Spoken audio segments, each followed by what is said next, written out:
Kinonsider mo ba minsan na mag-courtside reporter sa UAAP? Parang wala lang, thought process lang. Hindi ko sure kung na-consider mo, pero parang pwede ka rin doon. Sa UE, di ba? To be specific, yan. So, again, nakita nyo naman, bukod sa, nagkaroon tayo ng slight things na nangyayari doon sa TNC versus Aurora matchup in game number 1. Ngayon, pare, sure ball na ako.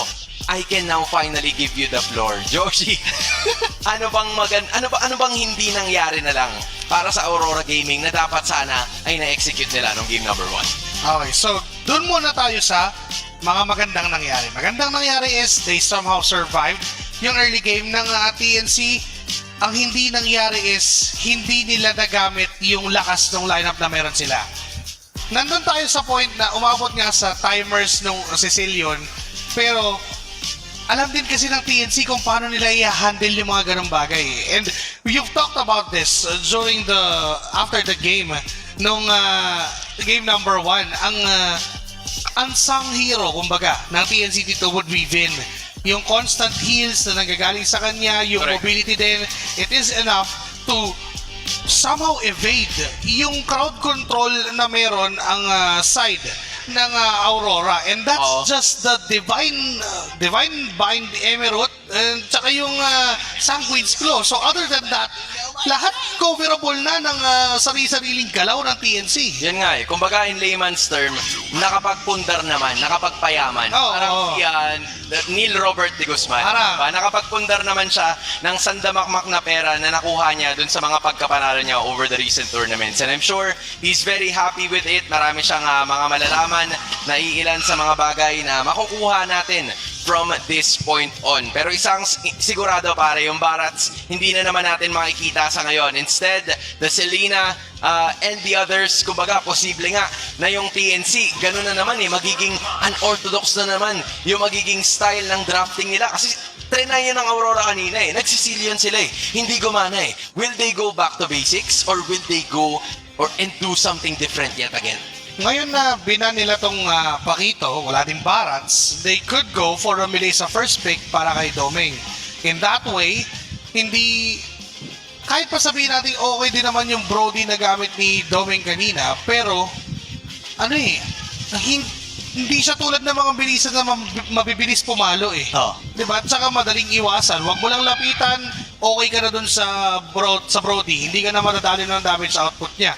And for a Melissa, kahit hindi mo lapitan, mapipilitan kang lumaban kasi alam ka namang saluhin mo lang yung yung mga models, di ba? So, now na open yon, I can see that's a prior first pick for Aurora.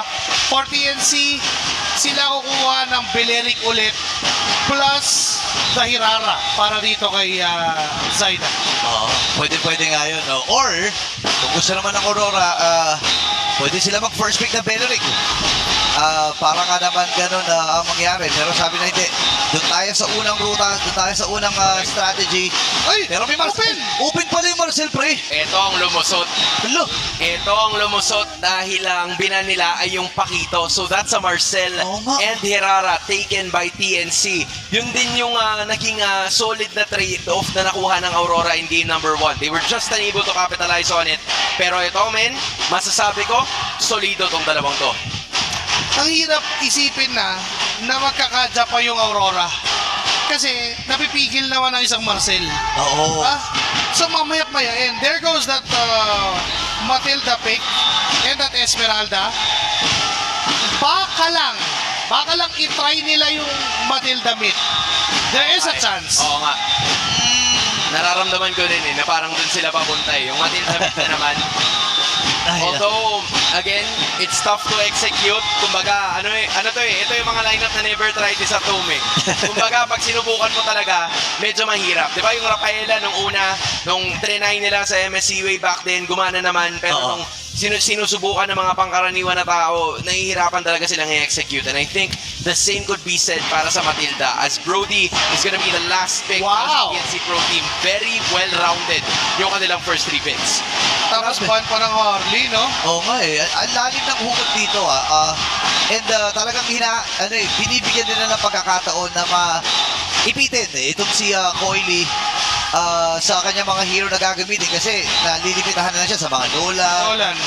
di ba? Nolan last ban. Oo, baka nga Nolan last ban, baka mauwi pa nga sa suyo tong Aurora.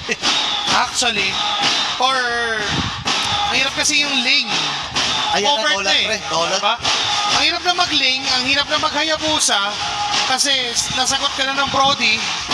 Hindi ka na agad ganun, sabihin natin hindi ka matatakot if you're a Brody, if you're Jom. So may ipit na silang gumamit ng Suyu, Lucas,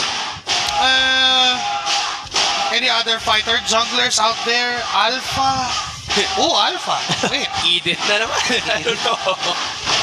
Parang gano'n na naman yung ruta na pupuntahan dito ng ng TNC kung susumahin natin kasi wala pa yung mga makukunat nila mga manlalaro except for the Marcel, which is obviously gonna go to the Rome position, pero yung Aurora naman, meron din silang Esmeralda, and yung Matilda, slightly unknown pa yan. Lumalim yung banning ng Aurora sa punto na kahit yung Ruby ay hindi na nila pinakawalan. Maybe they're looking to choose a more agile hero na hindi basta iistorbo ng Ruby na binan nila kanina lang. Ang hirap ng link dito, no, para sa Aurora. Parang wala na kagad siya sa option. Sobra. Hindi mo gugustuhin na mag-Ling knowing na pagbaba mo, titigil ka pa sa frozen moment, tapos may stun pa yung Brody. Yun pa. Kaya kang i-outplay ng Hirara, 1v1. Hayabusa din, ang hirap kasi yung Hirara lumulubog pa. Nalilibitahan ka na eh. So for TNC, they might as well go for Novaria. Pwede pa sila actually mag-Rafaela kung gusto nila. Just in, para dun sa bring me to life. Just in case. Pero, Ayan na. Arlot! Para kay Ryota. Ryota. Nangiti siya pare. Parang gusto niya yung pick up na yun. Kanina kasi ang assignment niya lang maging sandbag eh. Ang assignment niya lang kumunat ng kumunat at mabuhay ng mabuhay. That's the goal. Pero ngayon may iba na siyang side quest. Kailangan niya ng sumet up. Sumet up na yun. Yun yung kakaiba dito, no? Pero si Coil, nagiging maingay si Coil dito sa comms nila. Parang siya talaga pinapapili. Anong hero mo, Coil? Lance? Coil 5 seconds, Coil. Ay, 17 seconds, Coil, ha? Taga. Coil 70 seconds, man. Ayan na, Suyo. Ito na. Dahil sabi natin. Ano to man? Ito yung mga matatakot talaga na mga porsyento play. Kasi ito yung mga hindi natin kadalasan na nakikita na masyado, pero dahil oras na ng kagipitan, naban yung Nola, naban yung Fanny, na-deny pa yung Hirara halos. So, I'd say you go with something that you trust the most. For Vin. Navarya na siguro yung best. Or, wait lang, baka magka-eve pa na lumabas Pwede rin. Kasi, pa-counter nila sa mga Zoshin. Yun nga eh, pero hindi kasi may Arlot na, tapos may, Lilia. Lilia na lang sila. So, again, hindi ganun kakunat yung lineup na meron dito ang kupunan ng PNC. So, again, the idea for Aurora is to assert their dominance. Pero ganun din naman kasi. Ganun din naman yung gustong or plano dito ng Aurora Gaming na bilisan lang yung rotation, nasa atin yung Matilda, nasa atin yung Esme, nandun yung kunat factor natin. So maybe, just maybe, we can find a way to make this too fast for us. Kasi sa ngayon, hindi ko alam kung ano magiging ideya ng Aurora dito eh. Dadaigin ba nila sa rotation o dadaigin ba nila dun sa teamfight mismo? But one thing is for sure, kailangan nilang maalagaan yung Melissa at all costs. Pare, kung frontline lang ang pag-uusapan, may malaking kagipitan itong Aurora Gaming. Esmeralda lang kanilang aasahan dito. TNC Pro Team, sobrang nakalat nila lahat ng kailangan dito sa lineup na to. May early game damage sila, may aasahan sila sa clear wave din, di ba? Yung threat ng golden hour. Correct. The thing is, medyo same lang halos. Kasi, Arlot lang din naman yung sabi natin may kunat factor. Sa bagay. Pero, sa early lang. Yung Marcel kumukunat yan pagdating ng late. Oo, kasi sa Thunderbird, pre. Oo. So, yun yung nilamang ng TNC. Kasi, yung scaling nila, hindi lang para dun sa gold lane, even yung kanilang roamer ay scaling din. So, worst comes to worst na umabot to ng mga 30 minutes, ma-outpace na ng TNC sa kunatan. Grabe naman 30 minutes, pre. Pero posible kasi Sa bagay. Kasi isipin mo, nung mga nakaraang laban, nakakita tayo ng mga maraming mauunat na heroes. Kaya't willing na mag-force dun sa bush, maghanap ng vision, bigay ng info dun sa mga kakampi nila. Pero ito kasi pare, pag nataguan ka ng isa, tapos 5 yung nakakumpol dun sa bush, dun talaga matatapos yung buhay mo kasi hindi ganun kakunat yung mga heroes na meron yung parehas na teams. Except, dun nga sa sinabi ni Joshi kanina na Thunderbelt Marcel, that we could probably see the longer this game goes. Nakakabwisit pa naman yun. Tumitigil-tigil ka dun sa frame moment, di ba? Kala mo lag ka eh. Kala mo naglalaga. Sinusubukan ni Ryota na banat-banatan si Nats dito. Pero nafi-freeze na itong si Jome. Nako. Dito sa lane niya. Yup, that's just how it is. Kasi hindi na ito yung katunggali niya kanina pero parang may palagsil. Uy! Ay! Woo! Galit ni Coil pwede siyang bigyan dito. Andiyan yung mga glooms dito ni Ven na buhay. Itong mid laner from TNC at makakauwi din naman ng malaya si Coil. That's a flicker though that was utilized nitong si Vin. So that means TNC, kailangan nila mag-recalibrate. Hanap sila ng panibagong paraan para makapalag dito. Si Nats na naman ang kanilang magiging target. Ang susunod na si Saida dito, naramdaman talaga lahat. Uy! Pero pumasok na rin si Coil. Dito mamakaman yung kanyang mga washing-washing. And Nats, as well, ay buhay pa rin naman. And level 4 na rin siya. So pwede na tayong makakita ng aksyonan pagdating sa unang pagong. Nagkaroon pa ng chain of events dahil wala si Vin at na-force yung flicker niya, na-force siyang umuwi, hindi naging effective yung gustong gawin ng TNC na bawi sana doon sa may bandang top lane. Now for this turtle, lamang ang Aurora. Okay, si Zen, hinahanap na ang mga miyembro dito ng Aurora. Pumasok na rin itong si Nats. Atras din siya. Nandun yung final slash, pero di na makakapit. Pero 1v1!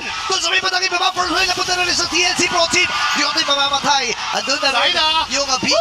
Saida ay magwawagi. Double dash ang kanyang nagamit. Kaya lang mabibigyan siya dito ni Yuel. Double kill din. Panimula dito kay Coil. Ganda ng palitan. Again, magagandang simula ang nakuha ng parehas na kupunan.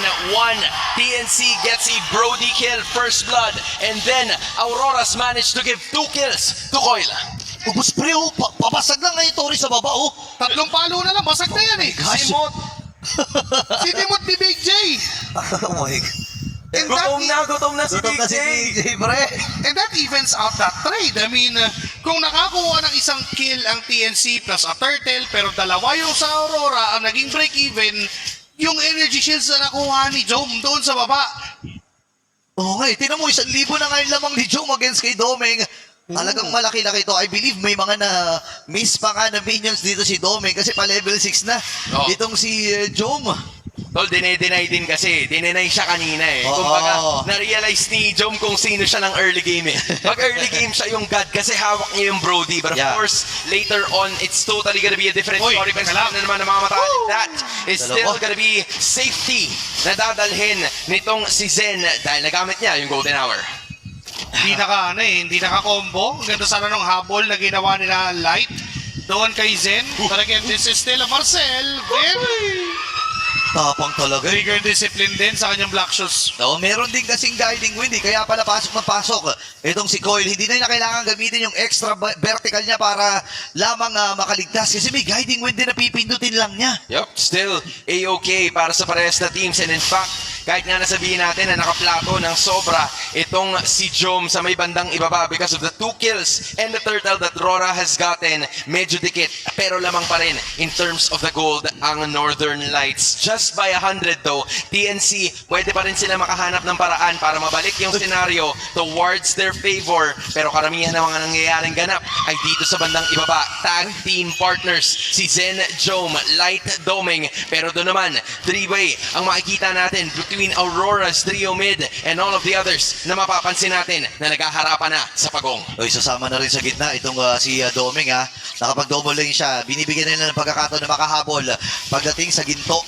Itong kanilang gold laner, si Nats, ay umaabante na. Falling Charmer magagamit. Nakita nila si Zaida. Talagang hindi natantanan nito ni Nats. Si Ryota naman, may threat na kanyang final slash. At si Coil ay makukuha na itong pagong na ito. At yung Nore, by the way, dun sa baba, ay nabasag na rin ng CNC Pro Team. Pagong para sa Tore. Gusto Tore pa sa gitna? Oo, yan na po. Pero may nagamit din dito ni Yue. Pero patay na bitbitin itong si Ryota. Kaya lang lalaban at papasok ito si Zaida. Si Zen ngayon na magiging trigger from Vin. Sila ay nandito na rin para rumisponde. Zaida? Pero si Zaida ay aatras. Golden hour. Wala na mga abutan mula Sakpo na ng Aurora. Grabe, break eh. Ose, no? Tol, pero walang namatay doon. Walang namatay. Isipin mo yun, ang dami nangyari, ang dami nagkabitawan. But again, I'd just like to go back dun sa kamakailan lang na turtle fight. Ay! Ano scaling? Big J! Si Big J! Oh my- Busog na si Big J! Oh my goodness. Lalabanan natin ni Big J ito lahat ha. Pero andito ang respondents. Buhay! Subukan What? niya ligtas na iligtas. Ay! What? Abot! Na rin. Pero Abot! abot na pa siya. Doming ay sumama na. Tulaman memory. Makikita niya. Pero ibitin yung damage. Makakapatid din naman isa. 2 for 1 rather. Ang magiging palitan doon. Pero gaganti yata ang DNC. Nakita ni Ben at ni Ryota doon sa damo itong sinas. Pero iiwas na rin sila. Again, almost safe itong si Big J. Pero Aurora, hindi sila uuwing luhaan doon. Kinuha nila ang dalawang buhay ng TNC. Napaganda lang for Big J ay si Coil yung nabigyan niya. So kahit pa paano ay napigilan yung pag-scale up ni Coil. Yan, oh. Pero napigilan din naman nila ng Aurora yung pag-scale up ni Jong. It just took them a lot of time and resource. Umabot pa sa punto kailangan na mag-flick at mag-dive in. But again, this is a Matilda we're talking about. I mean, kahit pa mag-dive sila ng mag-dive hanggat malilik na sila ng Matilda ni Light, that is okay para sa Aurora. And tuloy ulit si Jong Taas. na kukuha ng mga tore lang. Pinipilit ng Uy. TNC na ilaban kung saan nasan si Jong. Dami. Lima ito Falling Storm na gagamitin pero bibigyan Golden hour. nila ang plano dito ng Aurora pero sino Rota. na ang mapupuruhan makakatakas ba siya hindi kasi nabibigyan ni Yue habang si Binwin magiging next strike nakaka-free to this dome ito saan mo na kay Coil at dito malinig na si Zen ngayon nakaka-free na and Joey makakamatay susubukan na po mag-design aabutan pa siya dito Naabutan! Hoy! Hoy! Okay! Makakapatay na siya ng isa pero si Doming ay makakabawi O kahit anong init ng TNC during that time, mas maliwanag talaga ang teamfight ng Aurora. Napaganda pa lalo. With Yue on this lantern flares, hindi siya mamatay and at the same time is giving problems for TNC na kahit sobrang daming dash na meron. Mga members ng TNC okay lang kasi naaabot naman. Okay lang kasi naiilawan pa rin. Nagiging pindutan na yung sistema ng dalawang teams. Tila nawawala. Kasi pareha silang gusto makipagsabayan na ng dito, ng pindutan. pindutan lang Ito na yun, Pindutan Gamers at its finest. Zen Zen, kalahati na yung buhay dahil tinatamaan din siya ng mga tsakadal. Tapos si Doming nandun lang, si Coil, hindi man lang na-contest. Aurora gets another turtle at yung TNC tol, hindi sila ngayon nakakahanap kahit na nasa kanila yung Brody, kahit lumamang si Big J kanina. Wala silang mahanap na trade. Teka lang, si Saida yung lumalaban ulit. Dalaban natin sila dito. Coit, tapak sa akin ay. Pero andito yung mga pagbabad ng Gloom sa Divin. Uwe! Hindi nila halos magamit. Pero si Uwe, susubukan bipitin din si Rion. Flicker na first. Tsakadal! At ang kanila bibigyan. Golden hour! Pagtuhuli! Si Coit ngayon nag-aabang ng pagkakataon na pumasok sa mga membro dito ng TNC. Torn apart memory mula kay Jom. Pero wala halos damage yun. Lahat ay nahihilang ng mga shields mula kay Light. Last of the Oasis present. Enchanted Talisman for the CDR. Talagang ang goal ng ni Light dito, iligtas yung mga kakampi niya. Pwede naman pang-engage kapag may nakitang pwedeng i-engage. Pero mainly the idea is patagalin yung laban. I-sustain lang yung mga nangyayari. Tol, kahit si Vin kanina, tinignan niya na lang yung tore na bumagsak eh. Kasi ayaw niyang pumasok dun sa sa 3-point line. Oo. Ayaw niya pumasok dun. Kasi parang, bakit ang lawak ng range yan? Dapat bawal yan eh. Oo. Dapat bawal yan. Pero men, nangyayari pa rin. And now, Aurora, not only are they back in the game, but they're also leading by 2.8k. At may mahahanap silang isa. O nahanap yata sila. Unahan na lang yung dalawa. But either way, it's still an escape para kay Zaida. Dahil ang tunay na pakay ng Aurora ay yung purple objective. Yun, nakuha naman itong dito ni Saida. Nagamit niya yung kanyang retribution. Pero aabot naman yan para doon sa unang Lord ng larong ito. Kakalmahan na muna ng magkabilang panic at napakaganda ng posisyon ng Aurora dito. Tsaka nagsama-sama rin sila. We're talking about decision making. We're talking about carrying over momentum. They've carried over yung early game na hindi pa nga tayo sure kung kanila ba talaga napunta. Kasi there were times that TNC pa yung nakakalamang. Even Zome, lamang pa siya kay Doming ng early game. Pero ngayon, nakahabol na si Doming. Sama-sama na yung Aurora. Ang kailangan gawin ng TNC ay ma-isolate pa isa-isa yung laban. May ma-final slash, may makahuli itong si Zen, may mapatay itong si Zaida. Kailangan mag-ingat ni Coil dahil doon manggagaling Pero hindi rin nilalaban ng TNC, pakikipagsayawan sa Lord. Oo, kasi sinusubukan nila. Sinusubukan nila. Certain Eagle, Okay, nagamit na yung Certain Eagle habang Zaida. tatagpuan na ni Nancy itong si Zaida. Susubukang i-zone ng models. Makakalapit pa, hindi. Hindi na. Basically, nakuha na kagad. Ay, lalaban. Sabi nila, sige, laban natin. Dulfanos Clash, napicturean yung tatlo. Habang si Ryota ay napalalim. Pero si Sandy kailangan. Harap pa rin! At siya'y mamamatay. Ryota lamang ang mabibigyan. Plus may Lord pa sa Aurora. Tol, pinatigil na yung mundo't lahat. Nahabol pa rin ng Aurora itong si Ryota. That's a 4-on-5 scenario as of the moment. May Lord na nagmamarcha din sa bandang ibaba. Fortunately for them, meron Ay! mga Holy Shields pero nasasaktan na gosh. si Zen dun sa mga manika, sa mga sinulid na binibitawan itong si Doming at talagang rumaragasa ng malupit Ay! ang Aurora! Si Bin ay namatay. Kagad ng mabilisan lamang. Doming makakabasag na Torre dito sa may gitna. Habang sa ibang bahagi naman sila magta-transition. Apat na meron mula sa TNC ang nakabantay at nakamatsyag doon sa kanilang kristal. Mahaba-haba pa naman siya sa bahagi. At Wala yung Lord, nakamatay. punong-puno pa yung buhay. Susubukan pumasok ng TNC. Pero wala tatamaan yung Fire Slash. Papipicturan. Ryot ay mamamatay. May Lord pa kasama dito ang Aurora Gaming. At ready na sila ipaghiganti ang mga naganap ng game on number 1. At kukunin nila itong game 2. Gante ng ape! Wala namang pasok bukas eh! Dali na natin sa Game 3! Aurora just being Aurora. Pinag-uusapan pa lang natin kanina, should they go back to basics? Should they embrace yung mga ways to winning nila before? With that Matilda from Light, sama-sama lang, dikit-dikit lang, tiniis lang nila yung mga times na natutulog si Domeng ni Big J doon sa lane. Hanggang sa hindi na sila mapatay, wala nang masaktan sa kanila. Courtesy of those shields, and yung bilis ng ikot nilang sama-sama, that paved the way for Aurora to take this game number 2. Parang sa totoo lang baka nakakalimutan, sabi kasi ng Aurora dito, sabi ni FTV, sabi ni Coach Dexter, baka nakakalimutan nyo yung blacklist variant namin. Eto na yun, pre. Bumabalik ang mga healing. Oo, tol, yung mga healing galing, the Ultimate Classics, ay hinuhugot sa baul ni Coach MTB at ni Coach Dexter. Player pa si Coach Dexter Oo, noon no time na yun. Kasama pa siya sa ube noon eh. At ito, alam nyo na kung anong oras. It's Aurora's time to shine with Light making the most out of every opportunity at talagang yung Matilda.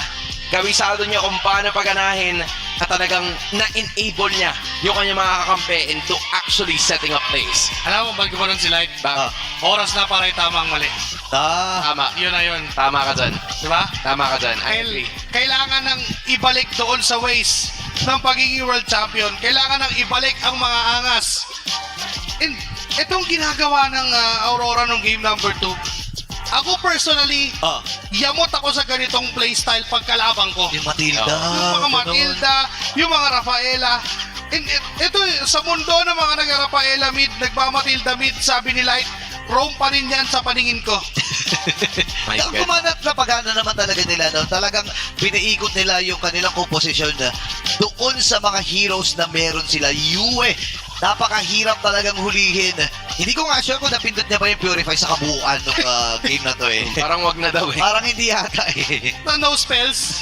Pero, No spell challenge. I mean, literal na back to basics. That's Yue na pinag-uusapan natin. Kung usapang mid-lane Sushin, isa na siya sa mga nakitaan ng lakas sa paggamit ng Zushin, and that is why Aurora got this game. Looking at the post stats, that's 12 minutes. Yung inaakala natin, yung mga nasa 30 minutes na game, minadali pa ng Aurora, and yung emblem nila, pang-apat na paa. Apat yung paa. Ibon to, dalawa lang ang paa nito eh. Naka-agility wilderness. Kahit yata yung pakpak may may sapatos eh. Pwede pala yun. Pwede pala yun, nagagamit pala yun. Pero men, legit, hindi lang nila basta tinama ang mali. As in, kinuha din nila yon sa tamang oras. 12 minutes ang plakado. Tapos, isa pa sa mga bagay na hindi din natin masyadong napapansin, but we also have to give recognition, ay si Nats, serving as the main frontliner of this team. Si Light yung nag-enable, pero si Nats yung nagsiset up ng space. We see him set up so many falling star moons, one after another. Isang ganun niya lang wala nang nagko-contest ng pagong. That's how big of an angle he always finds para makuha yung mga panalo. Tsaka alam niya kung ano yung role niya dito. No? Kailangan mo lang hanapin yung jungle. Multiple times siya nakita si Zaida. Hindi na niya talaga tinantanan eh. Di ba? Nakikita niya lang eh. Oo, okay. Hindi na agad niya bibitawan. And our carry, none other than Doming sa kanyang Melissa, ang visa carry ng game na to. In fact, wala namang wala nang something extra na kailangan gawin eh. He just have to survive. Yung mga earlier parts ng game, Hirapan siya, no? makikita naman, well, expected naman yun na Brody, Melissa against the Brody, kaya talagang labanan ng Brody at kaya niyang patayin ang Melissa ng mabilisan. Kasi hindi naman niya kailangang lumapit. Walang silbi yung go away against the Brody kung 1v1 lang ang usapan. Pero kapag nagdikit at nagsama-sama na, bukod sa hindi ka na malapitan, hinihil ka pa ng hinihil. Oo. Tapos may guiding win ka pa pwedeng pindutin kapag nadali ka, pag nagkaipitan na. So, might as well, ginawa lang niya yung dapat gawin ng isang marksman doon sa lineup na yon ng Aurora. And with that being said, 1-1 po ang talaan ng ating score sa pagitan ng dalawang teams that are still looking for their first match win in MPL Philippines Season 18. DNC got the first one in a very long game that lasted almost 24 minutes. Samantalang mabilis naman ang naging sagot ng Aurora in that 12-minute masterclass.